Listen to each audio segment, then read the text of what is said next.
Hi, Dia Irby here, your local community leader and real estate agent, here to introduce you to another neighbor, someone that's making a difference in your area, in the Bull City. Listen up and see what they have to say.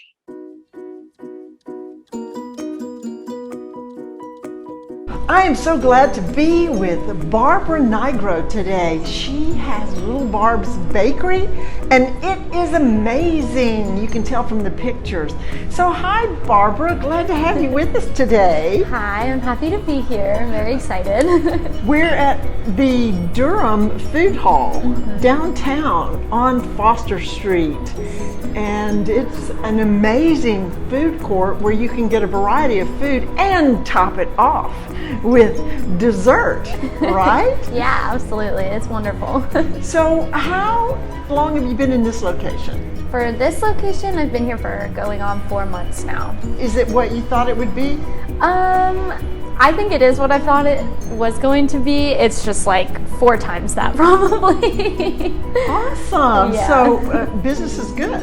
Business is amazing. I always say like my favorite part of being here is just the Durham community. Everyone is so supportive and I don't know, they're so loyal, so I love it. That is great. Yes, I think Durham is the place to be. Yes. That's why I'm featuring wonderful people from Durham. Yeah. Are you from Durham originally? I'm not. I'm from Tennessee, so I just moved to Durham about maybe going on 3 years ago, and I came from Knoxville, Tennessee. So. And what brought you here?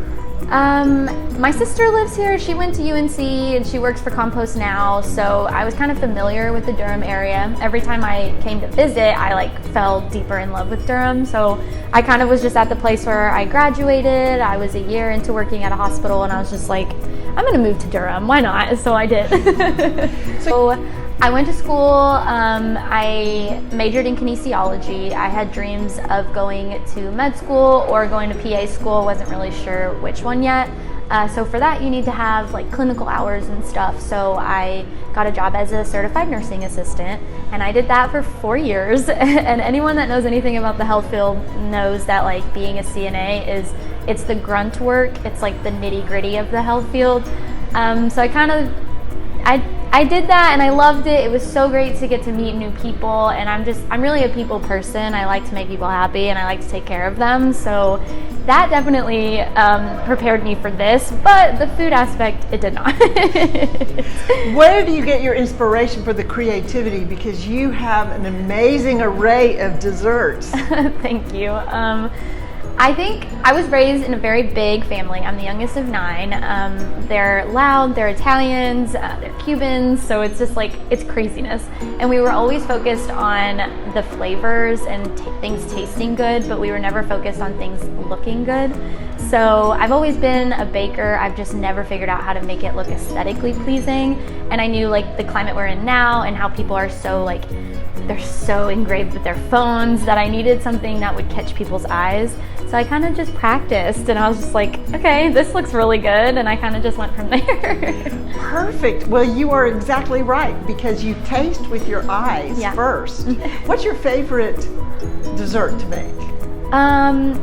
People ask me that all the time and it's very silly, but I make a chocolate chip cookie and it's one of the only recipes that I have that I've like developed start to finish on my own, and it took me 2 years. Wow. So it's my favorite. Well, I might have to get one of those on the way out. Absolutely. Because I love chocolate chip cookies. So what's the history of the name Little Barbs, or who is Barbara besides you? Yeah, so when I was first doing this, I knew I wanted a name that meant a lot to me, and I think a lot of people think I just named it after myself, and the little is just because I'm small. And that has a little bit to do with it, but my dad owns a pizzeria in Tennessee, and it's called Big Tony's Pizzeria, and he kind of gave me my love for the food industry. That's the first time I ever worked in the food industry or had any management like type of job. So I knew I wanted to pay like him some love, give him a little bit, and just say, hey, I'm thinking about you while I'm doing this. So that's where the little came from.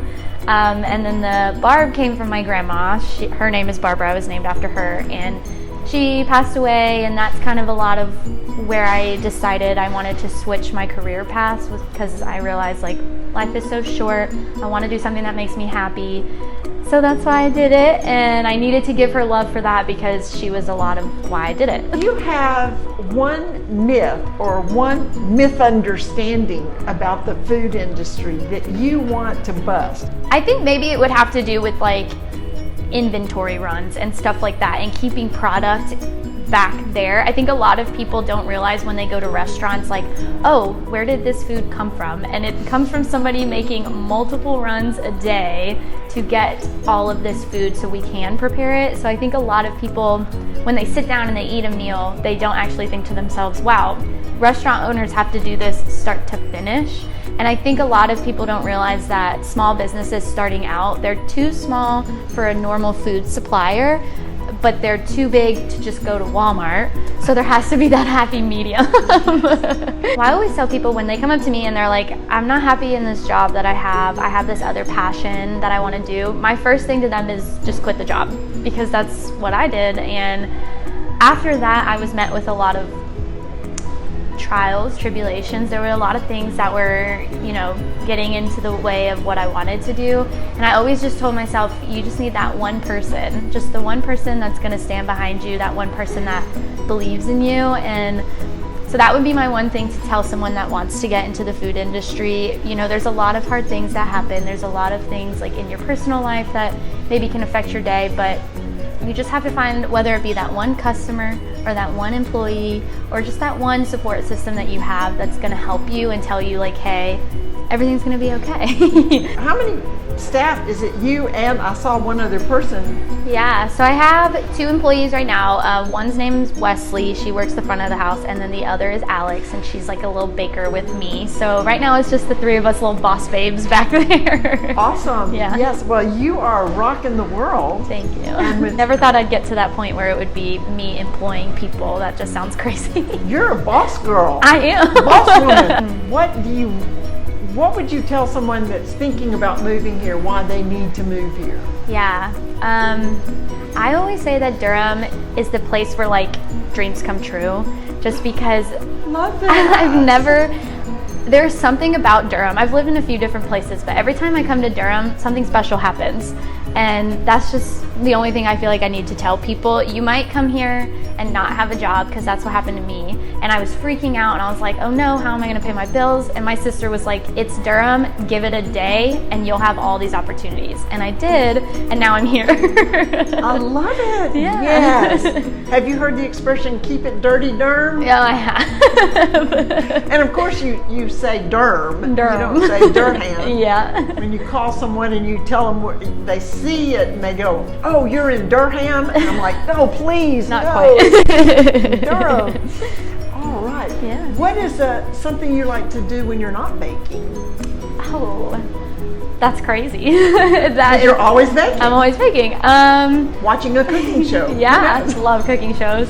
I am a really active person. I really love to play soccer. So that is like, my getaway used to be baking, and it still is, but now my getaway from baking is probably going to play soccer or just being on the soccer field in general. It's one of my favorite things to do. If you had one message to give the people that see this, Yeah. what would you say? I would say that I love you guys, first of all. And then maybe I would say that I hope you guys come to the bakery, but not to support me in a sense, but more to feel welcome, because I've always wanted to create a space where someone could come in no matter what they look like, how they feel, anything like that, and they can feel like I'm welcoming them in like they're my family. So I would probably say, please come, even if it's not to buy anything, just to say hi. I love it. Yeah. I love it. Yeah. Well, it's evidence that you came from a large family and you appreciate community and having people around you. I love that. I love that. Well, Barbara, it has been fantastic to find out about Little Barb's Bakery. And at the end of this, we will have information about your location on Foster Street and your website and how to get in touch with you to call in now and place your order. Love it. All right.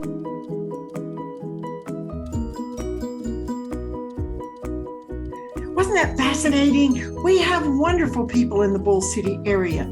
If you or someone you know would like to be interviewed, featured on this website, on the right side of the website, there is a place to click, Request to be Interviewed, and it will send me a message. You'll put some information in and I'll get right in touch with you. Until next time, see you around the city.